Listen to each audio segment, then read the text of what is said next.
Hey guys, welcome back to my channel. और आज हम लोग क्षितिज के काव्य खंड से राम लक्ष्मण परशुराम संवाद का लास्ट के तो पद को डिस्कस करने वाले हैं। तो स्टार्ट करते हैं। तुम तो काल हाँ को जनु लावा, बार बार मुहि लागे बुलावा। तो यहाँ पर कालू का मतलब है काल, बुलावा का मतलब है बुलाना। तो यहाँ पर लक्ष्मण जी परशुराम से कहते हैं, आप तो मानो काल को हाँक लगाकर बार बार उसे मेरे लिए बुलाते हैं। सुनत लखन के बचन कठोरा, परसों सुधारी धरेउ कर घोरा। तो यहाँ पर परशुराम जी लक्ष्मण जी के कठोर और कड़वे वचन सुनते ही परशुराम जी ने अपनी भयानक से फरसे को सुधार कर हाथ में ले लिया और बोले, अब जनी देव दोष मोह लोकु, कटुबादी बालकु बद जोगु। तो यहाँ पर अब वे कहते हैं परशुराम जी कि अब आप लोग मुझे दोष न देना, यह कड़वा बोलने वाला बालक मारे जाने के ही योग्य है। बाल बिलो की बहुत मैं बाचा, अब ये हूँ मर निहार बा साचा। यहाँ पर बाचा का मीनिंग है बचाया और मर निहार का मतलब है मरने योग्य।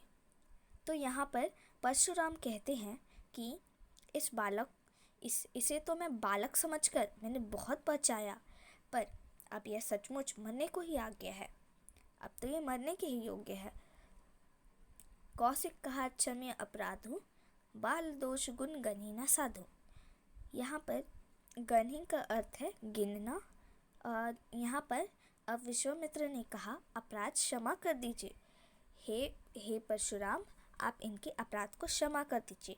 ये तो अभी बालक हैं और बालकों के तो दोष और गुण साधु लोग नहीं गिनते। खर कुठार में अकरुण को ही, आगे अपराधी गुरुद्रोही।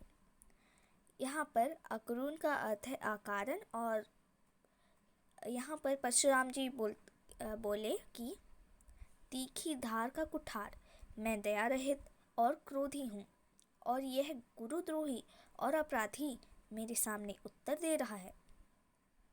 उत्तर देत छोड़ बिनु मारे, केवल कौशिक सील तुम्हारे। यहाँ पर सील का अर्थ है संतोष। यहाँ पर फिर परशुराम कहते हैं, इतने पर भी मैं इसे बिना मारे छोड़ रहा हूँ, तो हे विश्वामित्र, केवल तुम्हारे विनम्रता और प्रेम से कहने पर ही मैं इसे छोड़ रहा हूँ। न तो ये ही गाटी कुठार कठोरे, गुरी उरिन होते हूँ श्रम थोरे। तो यहाँ पर परशुराम कहते हैं कि नहीं तो इसे अब मैं अपने कठोर कुठार से काटकर थोड़े ही परिश्रम में मार देता। गाधी सु न कह हृदय हसी मुनि, हरियरे सूच ऐ मैं खार न उख में अझू न बूझ अबूझ। तो यहाँ पर गाधीसु का मतलब है विश्वामित्र।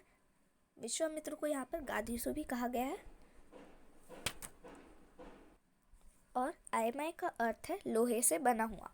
और यहाँ पर खाड़ का मतलब है तलवार, और उखमय का मतलब है गन्ने से बना हुआ। तो यहाँ पर विश्वामित्र ने अपने हृदय में ही हंसकर, ये अपने हृदय में ही हंस रहे थे। किस पर? परशुराम जी पर। क्यों? विश्वामित्र ने यहाँ पर अपने हृदय में हंसकर कहा, परशुराम को हरा सूझ रहा है। मतलब कि जो राम और लक्ष्मण जी हैं, वे उन्हें सिर्फ एक बालक ही समझ रहे हैं, किंतु यह तो फौलाद की बनी हुई तलवार जैसे हैं।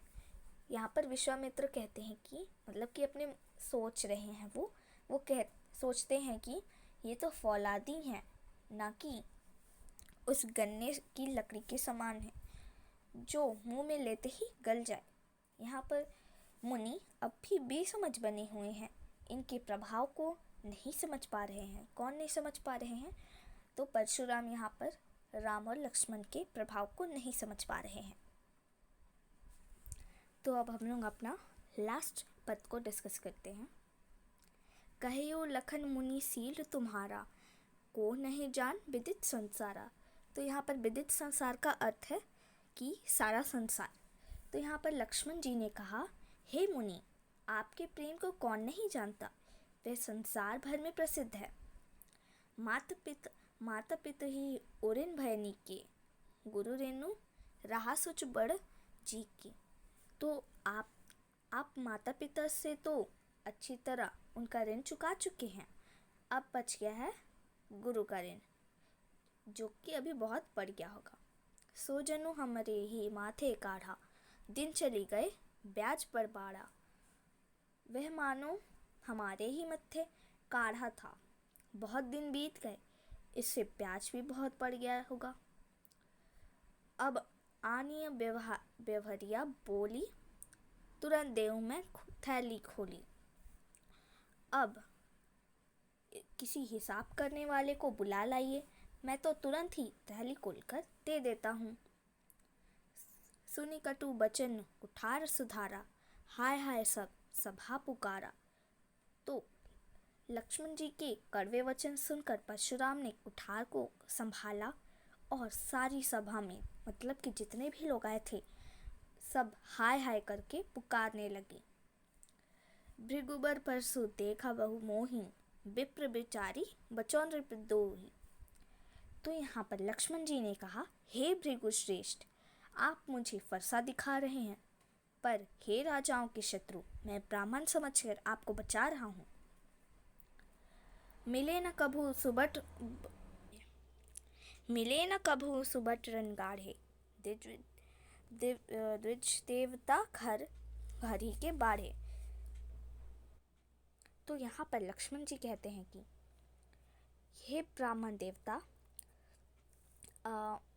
मैं ब्राह्मण समझकर आपको बचा रहा था।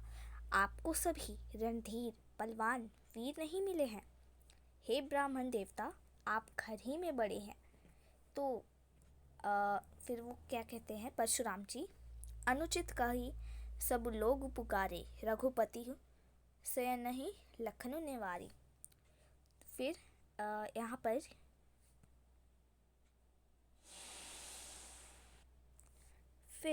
पर यह सुनकर अनुचित है कहकर सब लोग पुकार उठे।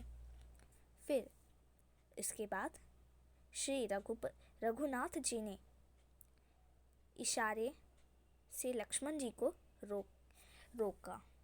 वो आगे की लाइन में दिया गया है, लखन उतर आहुति सरसी भृगुबर कोपु कृसानु, बढ़त देखी जल सम वचन बोले रघुकुल भानु। फिर यहाँ पर रघुनाथ मतलब कि हमारे राम जी ने इशारे से लक्ष्मण जी को रोक लिया। फिर परशुराम के क्रोध रूपी अग्नि को बढ़ते देखकर राम के सूर्य श्री रघुकुल के सूर्य श्री रामचंद्र जी जल के समान शांत करने वाले वचन बोले। फिर ये सब शांत हो गया। तो ये था हम लोग का पूरा इसका मतलब।